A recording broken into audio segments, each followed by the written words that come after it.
We should be staying on the ship for 7 more hours till 6 a.m. for security reasons. I don't know why, security reasons. After witnessing our friend Quadri's successful, though rather strange, traditional Nigerian wedding, it was time to say goodbye to the newlyweds and take a bus to the deep southeast part of Nigeria, where the 500,000 people city of Calabar is found. We soon found out we were in heaven. Little did we know, hell was slowly approaching us.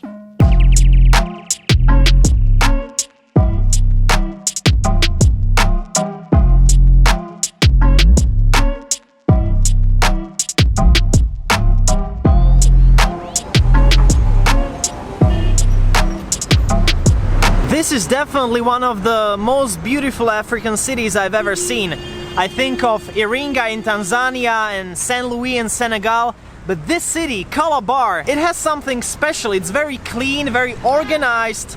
The grass is cut. In some parts of the city, I feel as if I was in the US. It was the first capital of Nigeria, and you can see there's a statue behind me. It's a statue of Mary Slessor, a Scottish missionary who came to Nigeria in the 19th century, and I'm not sure if you can see it, but she's holding twins. In the past, in this region of Nigeria, the southeast, the tribes were killing all twins that were born. Well, they either killed them or abandoned them in the rainforest because they were considered as something evil. And she came here and persuaded the local tribes that they're not evil. She even adopted some of them, and since then they stopped killing twins. Wow, what a woman.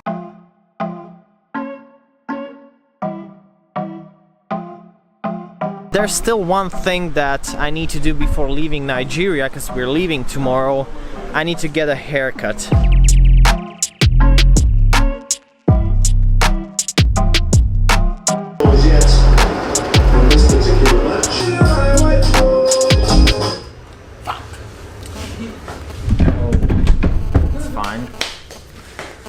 Electricity blackout, pretty common here.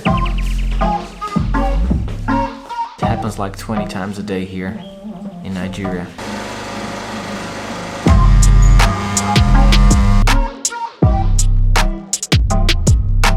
If you're ever in Calabar, definitely go visit this guy. He knows how to make haircuts. Look at this, the first African barber that was able to understand the concept of gradual haircut. I still look like a mushroom from the 90s. Perfect, thank you so much. Thank you. Thank you so much. Thank you. Thank you very much. Bye bye. Wow, what a great guy. What a great barbershop. What a great haircut. What a lovely day. Wow. Calabar is lovely. We ate some of the best African food here and also worked out in a gym for the first time in Africa. I'm gonna leave the gym footage here for a while for the females.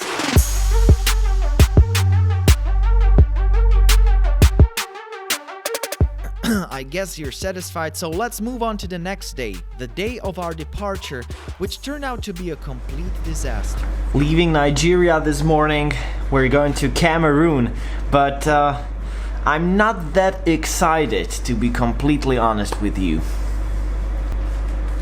Me neither. We're not flying, we're not taking a bus, we're not taking a car. We're taking a cargo ship. And it's more complicated than that. This is way too complicated. We're going to the port, but then we were gonna come back. I'll explain.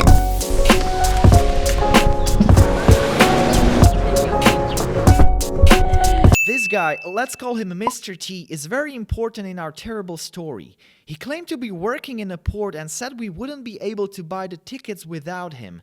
He also assured us that the captain would take care of us, we would have our own cabin, and there would be a restaurant with food and bottled water.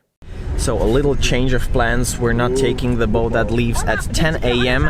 Instead of that cargo ship, we're taking another one because the captain decided that we should take a ship that leaves at 1 p.m. It's better for our stomachs because we would definitely vomit if we took the boat that leaves at 10 a.m. At this time, at 1 p.m., the waves will not be that strong. We're on our way to the port right now just to give them our passports and just to see the boat we're taking. Then we're gonna return back and I'll probably sleep a little bit more.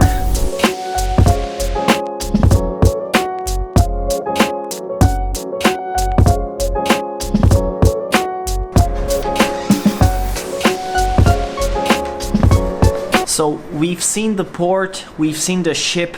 It's definitely smaller than we expected. That's why I think we're gonna be seasick today. I hope we won't be seasick for 17 hours straight. That would be very unpleasant. We got the tickets for the journey. It cost 70 euros, which is pretty expensive per person, but it's the safest option, so we decided to go for it.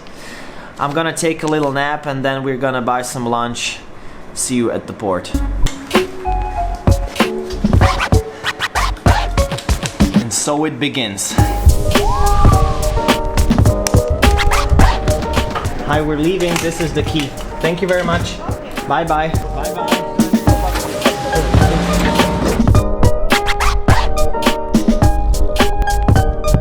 At the port again, since I cannot use the camera, I'm gonna be using my phone. We also asked one of the workers here in the port, are we the first white people traveling on a cargo boat from this port? Yes, for this very point in time, you guys are the first people travel, the first whites. Yeah, it's happening. Our 17-hour journey starts now. I was so wrong.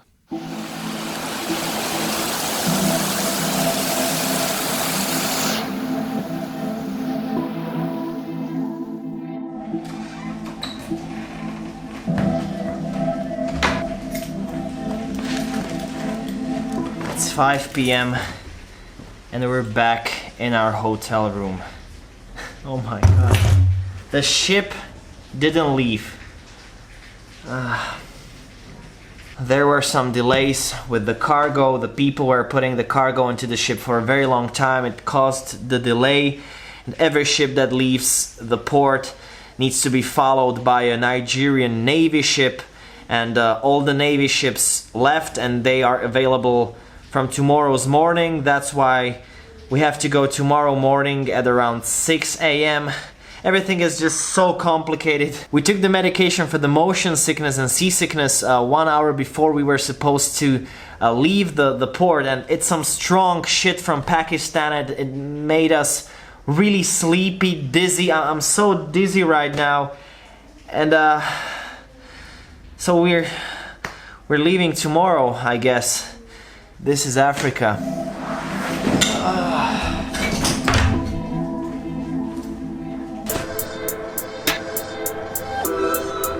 4:50 p.m. 4:50 a.m. So tired.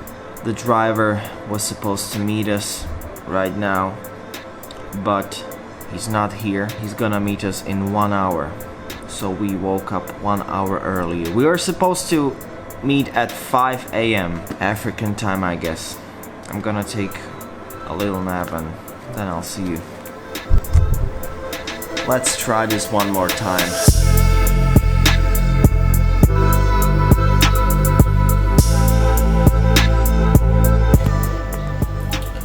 So we're currently at the port. Flash news, I'm having diarrhea as every single morning. The situation is not good, but I'm not gonna explain it to you on the toilet.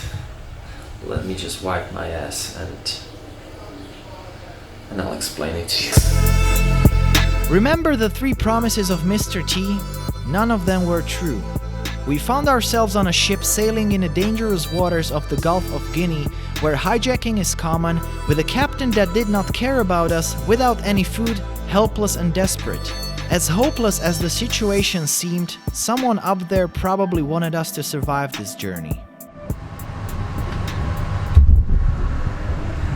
This, what happened in the last hour, is one of the most unbelievable things that ever happened to me. You can see that we have our own cabin right now, which is probably the best thing that could happen to us. There's no food.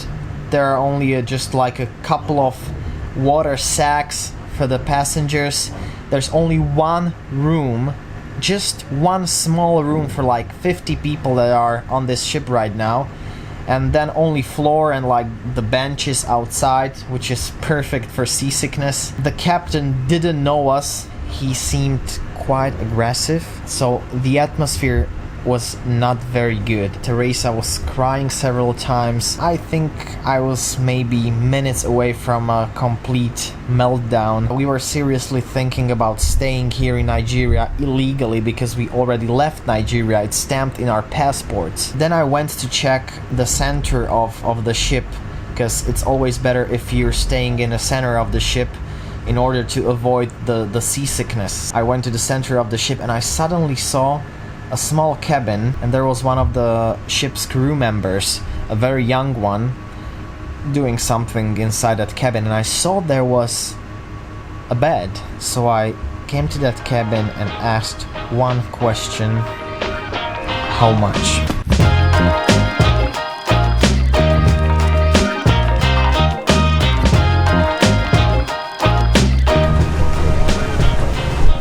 Very strange flag behind me. It's the flag of Equatorial Guinea, one of the smallest countries here in Africa, and the only country in Africa where they speak Spanish. That's why there are so many labels and things on this boat in Spanish. That's very interesting. We're taking a boat from Equatorial Guinea. Just 20 more hours.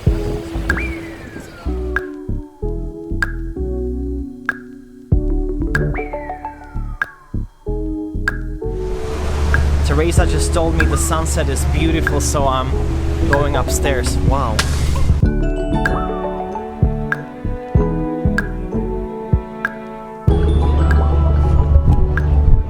So that was Mount Cameroon, really mythical. Right at the other side you have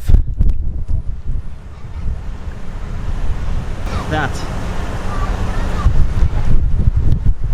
is Equatorial Guinea. This is definitely one of the strongest travel moments of my life. So I'm sharing it with you. I don't know if you saw the movie Into the Wild, but it's one of the most inspirational movies, not only for me but for many travelers in the world. If there's one quote that you should remember from that movie, it's "Happiness is only real when shared."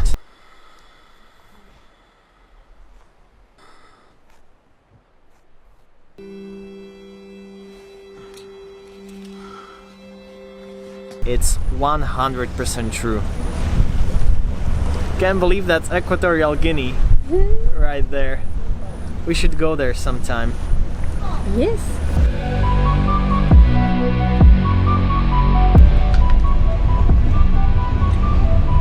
It's 11 p.m. and we're approaching a little port town called Tiko in Cameroon. We should be staying on the ship for 7 more hours till 6 a.m. for security reasons. I don't know why, security reasons. So I guess see you in the morning.